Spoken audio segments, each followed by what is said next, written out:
Class. आज का हमारा टॉपिक है सोल्यूबिलिटी इंग्लिश मीडियम स्टूडेंट्स के लिए। सबसे पहले हम पर देखेंगे सोल्यूबिलिटी की डेफिनेशन। सोल्यूबिलिटी क्या है? Solubility is defined as the number of grams of a solute, यानी सल्यूट के नंबर ऑफ ग्राम्स डिजोल्व्ड हल होते हैं किसमें, इन 100 ग्राम्स ऑफ सोलवेंट में, टू प्रिपेयर तैयार करने के लिए अ सैचुरेटेड सोल्यूशन, एक सैचुरेटेड सोल्यूशन को एट अ पार्टिकुलर टेम्परेचर, एक फिक्स टेम्परेचर पर, खास दर्जा हरारत पर। The concentration of saturated solution, saturated solution की कंसंट्रेशन रेफर्ड करती है सोल्यूबिलिटी को ऑफ द सल्यूट, सल्यूट की इन अ गिवन सोलवेंट्स में। फॉलोइंग फैक्टर्स, ये फैक्टर्स हैं कुछ हमारे पास जो इफेक्ट करते हैं सोल्यूबिलिटी ऑफ सल्यूट की। सबसे पहले हमारे पास the general principle of solubility is like dissolve like, मतलब polar dissolve polar solvent and non polar solute dissolve non polar solvent.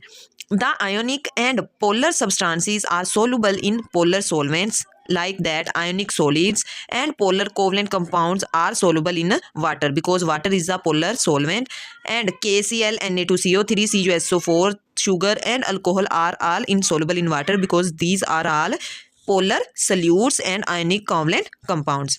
Non polar substances are not soluble in polar solvent, non polar substances पानी में हल नहीं होते। कैसे? Non polar covalent compounds are not soluble in water, such as ether, benzene and petrol are insoluble in water, यानी कि ये हमारे पास नॉन पोलर सल्यूट्स हैं, और ये नॉन पोलर सल्यूट्स वाटर जो कि पोलर सोलवेंट है इसमें हल नहीं होते। Non polar covalent substances, non polar covalent substances जो होते हैं वो are soluble in non polar solvents, वो भी नॉन पोलर सोलवेंट्स में ही हल होते हैं मोस्टली, जैसा कि organic solvents, grease, paints, naphthalene are soluble in ether and carbon tetrachloride। ये तमाम नॉन पोलर सोल्यूट्स जो हैं वो नॉन पोलर सोलवेंट्स में ही हल होंगे। उसके बाद हमारे पास आता है solute solvent interaction and temperature. तो सोल्यूट सोलवेंट इंटरेक्शन हम आज पढ़ेंगे, टेम्परेचर का इफेक्ट हम कल वाले लेक्चर में पढ़ेंगे। तो let's start solubility and solute solvent interaction. To dissolve one substance, एक सब्सटेंस को हल करने के लिए यानी सल्यूट को, इज एन अदर सब्सटेंस, दूसरे सब्सटेंस में यानी सोलवेंट में, these 3 events must occurs. Solute particles must separate from each other, यानी सल्यूट पार्टिकल्स जो हैं वो उनका ज़रूरी है कि वो एक दूसरे से अलग हों। Solvent particles must separate to provide space for solute particles, solvent particles का भी ज़रूरी है कि वो अलहदा हों ताकि सल्यूट पार्टिकल्स को जगह मुहैया कर सकें हल होने के लिए। Solute and solvent particles must attract and mix up, solute और सोलवेंट आपस में अट्रैक्ट कर सकें और हल हो सकें। Solution formation depends upon, solution formation किस पे डिपेंड करती है?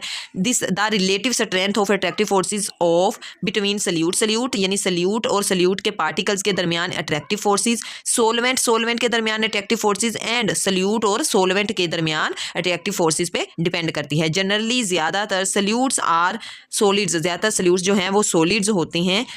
इफ़ द न्यू फोर्सेज, दरमियान में लाइन कट कर दें आप, इफ़ द न्यू फोर्सेज नई ताकतें between solute and solvent particles overcome, अगर सल्यूट एंड सोलवेंट पार्टिकल्स में हैवी हो जाएं या उनके ऊपर जज़ब हो जाएं तो हमें ओवरकम आ जाएं, तो क्या करते हैं सल्यूट अट्रैक्टिव फोर्सेस पे, तो हमारे पास क्या होता है सल्यूट डिजोल्व हल हो जाता है और हमारे पास सल्यूशन बन जाता है। लेकिन अगर हमारे पास attractive forces between solute particles are strong, यानी अगर सल्यूट पार्टिकल्स की ताकतें जो हैं वो अट्रैक्टिव फोर्सेस ज़्यादा ताकतवर होंगी तो सल्यूट सोलवेंट फोर्सेस पर, तो हमारे पास सल्यूट रिमेन्स इनसोल्युबल, सल्यूट हल नहीं होगा और सल्यूशन नहीं बनेगा। आगे हमारे पास यहाँ पे एग्जाम्पल दी हुई है कि जो सोलवेंट मॉलिक्यूल्स जो होते हैं वो पहले पुल करते हैं अपार्ट द सल्यूट आइंस को और देन उन्हें सराउंड कर लेते हैं। जैसे यहाँ पे हमारे पास एग्जांपल दी, ये सोडियम क्लोराइड है यहाँ तक, और ये जो पार्टिकल्स हैं ये सारे वाटर मॉलिक्यूल्स हैं। अब यहाँ पे NaCl, अब सोडियम यहाँ पे अट्रैक्ट किया हुआ है, इसे कौन अट्रैक्ट कर रहे हैं? यहाँ पे